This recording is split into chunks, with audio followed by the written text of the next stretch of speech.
Space. The infinite void of everything that ever was or will be. We don't know much about space, but one time we found this planet with a game called Fortnite, and dude, that game hard. There really is nothing like No Man's Sky. Being able to hop in a spaceship and go seamlessly from planet to planet, solar system to solar system, all within a moment's notice would make a Victorian child lose his goddamn mind. Even without VR, there's so much to explore and accomplish in No Man's Sky. Picking up this game for the first time, I was damn near lost, astral projecting in my goopy goblin gamer brain in what would be one of my favorite games of all time. But with the power of bro, I promise I haven't watched that stuff, I swear. You would think that something this massive would be extremely great in VR, right? The infinite possibilities, the amount of worlds you could visit in your lifetime and still have more to see, being able to transition from planet to space without any loading screens, all within VR is a good thing, right?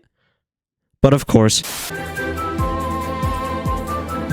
Are you a sad and lonely gamer boy who simps over e-girls online? Are you in massive amounts of debt to these women? To get your life back on track, head down to Viewie's Hot Gamer Club so you can talk to me and fellow gamers like you. And with only $5 extra a month, you can get exclusive chat permissions, behind-the-scenes content, and more. But don't take my word for it. Take it from Lunaris, Onlymints, Psionicom, and Vexy, who are prime examples of being in the top 1%.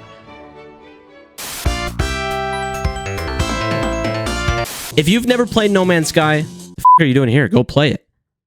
You think I'm going to continue without you going to play it? No, get off YouTube, stop watching the video, ask your mom to buy it for you. But son, I thought you wanted V-Bucks. No, mom, Spider-Man hitting the gritty can wait. I want to trade some microprocessors with some dude named Corporal Ass. No Man's Sky is a space exploration game where you're free to do basically anything you set your mind to. Want an introspective story about finding where you came from and the people you meet along the way? Want to build a base that not even a stupid f***ing monkey can climb? How about a mining sim where you can mimic what it's like to be f***ing Jeff Bezos? I'm on a roll with these jokes. About to hit him with the triple kill. No matter what type of game you're into, there's something for you in No Man's Sky. Base building, gunfight, story, it's definitely an all-in-one game for me, and it's worth every penny. You really can't just put into words how massive this game is. Just to understand really quickly, this game released in 2016, and to this day, you'll still find planets undiscovered by people. To put it into a bigger picture, the Earth's surface is about 200 million square miles, and No Man's Sky has the equivalent of 7 trillion Earth surfaces in the game. Just to wrap your head around that even more, it's bigger than at least 4 of the Fortnite map. You could spend your entire lifetime going solar system to solar system in No Man's Sky, and still you would not discover everything. You could even say that this game being called No Man's Sky is a metaphor because no man is ever going to see every planet this game has to offer. Not only would you not see everything, but once you think you've gotten most things down, Hello Games comes in and says, "What's up, shithead? Time to update the game gigabytes at a time." I've only been playing this game since July 2022, and in that time frame, I've seen 3 major updates to the game. Not just some, oh look, they updated a texture on some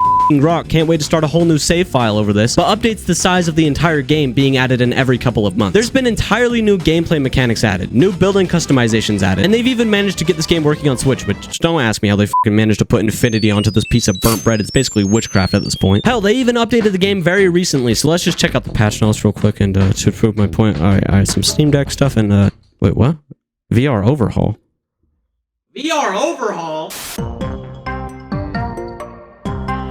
So thanks to the lords above, also known as Sean Murray and the PSVR 2, we got the Fractal update. It has other things outside of the VR overhaul, but I don't know if you're new around here, but that's what we talk about around here. Firstly, the patch notes say that the entire game is now playable in VR, which I didn't know there was an area of the game you couldn't play in VR, so that's cool, I guess. The UI has been changed for the better, and it's 10 times better than the old way it was handled. Especially on the index, it felt like you were trying to throw up gang signs every time you wanted to open a menu. It's beautiful. Teach the owner a lesson. Grove Street. You damn? Now it's just thrown into the back of your wrist, and it works really well in VR. Obviously, the space travel game is going to have you fly around in a spaceship. Get with the times, Grandpa. It's time to wake up. But we all know how inconsistent vehicle movement in VR is. Something like VTOL isn't bad because you're constantly in a sitting position, so it makes sense to pull up a chair and actually sit down for immersion. But in No Man's Sky, your character constantly changes from standing to sitting. But with that, it's still completely playable and amazing to see your spaceship just Tokyo drifting through space in VR. But this update does bring a good conversation about VR. Just because you have a good game does not make it a good VR game. For me, a game should be in VR if you can already pick up most things by grabbing them with your hands. Something like Boneworks and Bone Lab are a prime example of this. Everything is interactable, and it would make less of a game if it were not in VR. Even with this update, it still just doesn't give me a good reason to play it in VR. But what it does in VR, it does so well.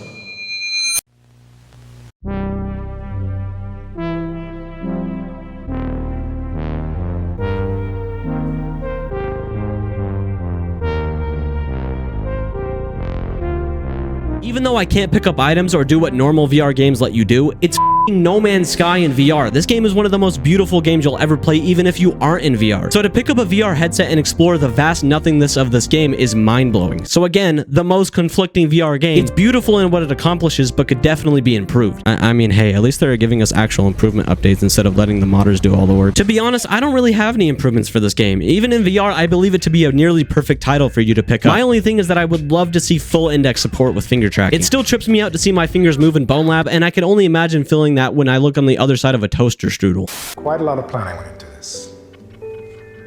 Since the dawn of mankind, we've always been trying to reach places we haven't been before. From the first round fired to the atom bomb being dropped, we've always taken things to the next level. From the Wright brothers going on their first flight to... What the fuck is that? Mankind has always been able to accomplish new feats that have never been seen before. And with the power of virtual reality, we can visualize those never before seen experiences.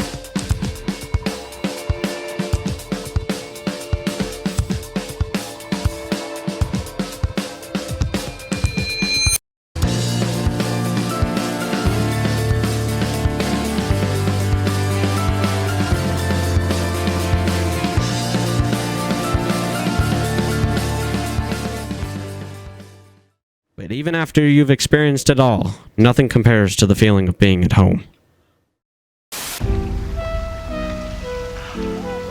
So with all being said, No Man's Sky only proves itself once again to be an amazing time and a passion project of its developers. I'm always excited when new content drops, and I seriously couldn't recommend it enough. So I made a video about being a monkey, then a video about space travel.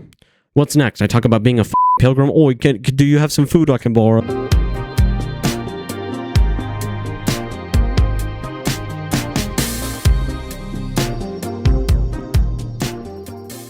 You go play next.